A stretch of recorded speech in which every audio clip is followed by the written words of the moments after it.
Yep. Hello everyone, my name is Ryan, this is Group 5. Today we're here to talk about Netflix.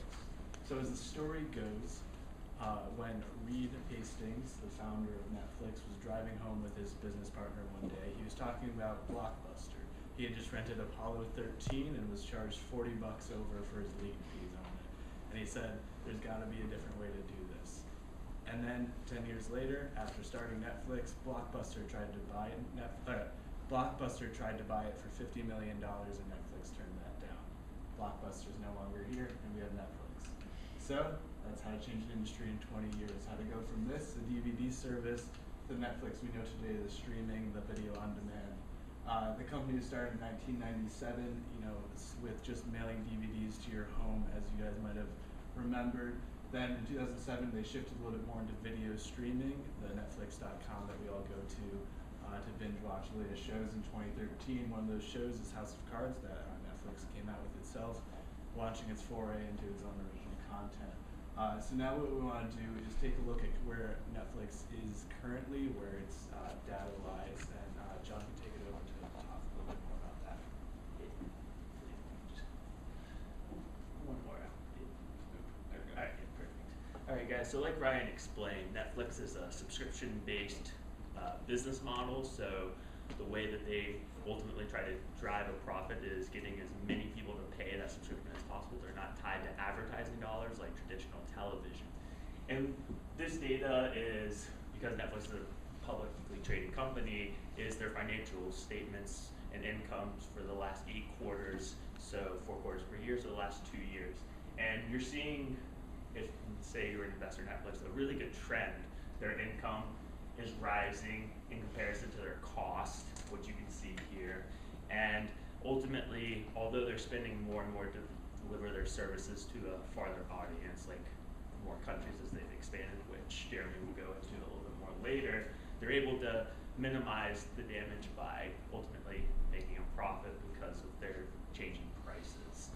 So this is a little messy and a little hard to explain, and we brought it down to make it a little bit easier to understand in our next section. So, like John said, we can do a little bit better than that. He did a good job kind of explaining, the increase in subscriptions, having a direct correlation to an increase in revenue. But we decided to make that a little bit cleaner and put that into an infographic. Here we have the Netflix growth report. As you can see in the kind of the top left corner of that graphic, the net income increased by 66% year over year from the end of 2015 to the end of 2016. And that's a direct correlation to the increase in subscribers, which was an increase of 25%. You can see that kind of directed in the bottom left corner, which is the net income. It takes a quick dip from quarter 4 of 2015 into quarter 1 of 2016. But like we said, a reason for the increase in both subscriptions and income is because Netflix is doing its best to really make a foray into a lot of different countries. They originally started here in the States, but they've made kind of their way into countries across the globe. The ones that are red here on the infographic are countries without Netflix. So we decided to use color to kind of highlight those countries as the ones that don't have Netflix. I'm Jeremy, and we decided to go a little bit outside the CRAP principles and use some different design principles here, such as white space, which we talked about previously in other classes. We use white space to give a little bit more sense of clarity in the design and more visual appeal, because there's less things to look at and it's easier for the viewer to take in.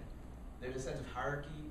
We have the logo at the top of the infographic, and 3 different sections broken down by subsections and subheaders, which are all aligned properly using CRAP principles as well. There are compelling visuals that we used, such as the graph and the map that we showed with the countries that do not have Netflix, as well as strong typefaces. We use the Netflix logo, as well as a family font, which is Futura, using Futura Oblique and Futura Heavy.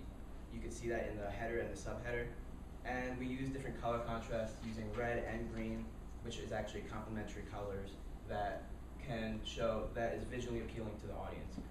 And with that, we could see in all the data that we showed you that Netflix is actually greatly growing, although they've broken it as a disruptor several years ago. They're continuing to grow a lot over the past 2 years, and our data shows that. Thank you.